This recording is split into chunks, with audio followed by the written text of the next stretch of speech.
The spooky season is Snoopy season. Thanks for dropping by Tulgey TV. I'm author and historian Jim Fanning. October is Peanuts month. Peanuts meaning the comic strip by Charles Schulz starring Charlie Brown and Snoopy. And there are several reasons for that. One of which is, of course, The Great Pumpkin. And in today's video, we're going to show you the first ever appearance of the Great Pumpkin himself. So be sure and stay tuned for that.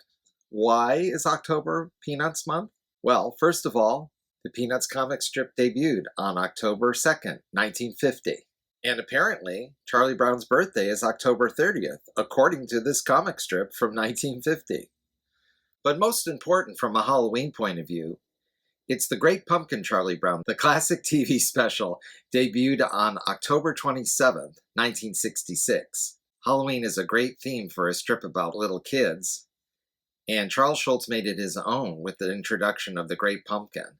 The first Great Pumpkin sequence appeared in the comic strip in 1959, and the whole idea of Linus being confused about Christmas and Halloween and coming up with this great idea of the Great Pumpkin is truly unique and kind of a typical Schulz concept, one that is entirely his own, that has become a part of everyone's Halloween. A big part of the TV special is, of course, the music by jazz great Vince Guaraldi.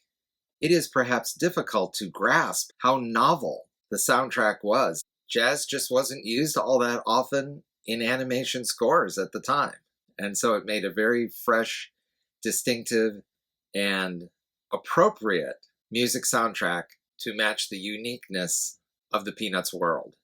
There was a lot of excitement among Peanuts fans and music fans a few years ago when an album of the complete score from the soundtrack of the TV special was released. However, in the minds of many, it ended up being a big disappointment because it was simply the audio track with the dialogue removed and the sound effects still included. So a nice release, but not what Peanuts fans and Guaraldi fans were expecting and hoping for.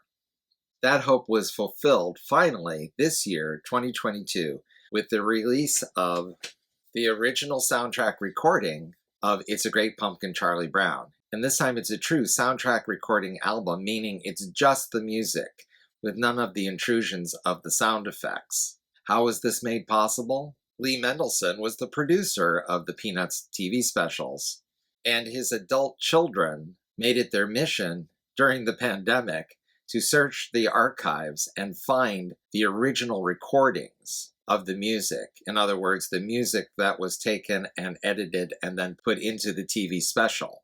And their search really paid off because they found the original tracks, which are often longer than what you hear in the special because, of course, they were edited down. There were also alternate tracks and some unused music, too. This CD release, which you can buy or download anywhere you get music, it even comes with this great little booklet of liner notes by Peanuts expert Derek Bang.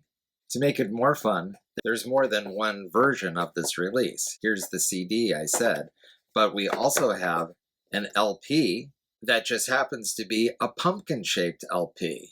And there's a more standard size LP as well as some other versions.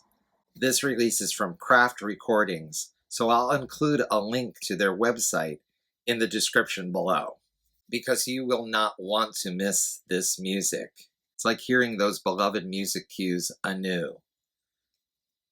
One thing I thought was so interesting is that this music was recorded at Desiglou's studio, so there's a Lucille Ball tie-in.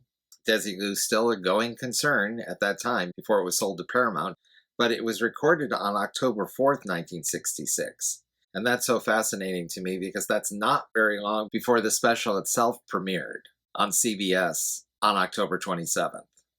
Now, as I mentioned, the Great Pumpkin concept was introduced in 1959, and it kind of got bigger every year. So a good 4 years before this animated special debuted on CBS, there was actually some usage of the Great Pumpkin concept in Peanuts merchandise. So let's take a look at this publication from 1963. And this is this Peanuts Projects book is special in a lot of different ways. This remarkable publication is the very definition of oversized. This book is produced and published. These pages are detached. This book is produced and published by Determined Productions Incorporated of San Francisco. And as I said, it's from 1963. And Determined was the licensee that at the time was doing some great Peanuts projects. In fact, they are the licensee for classic Peanuts memorabilia. But here's a description of this book, which is just amazing and somehow very 1960s.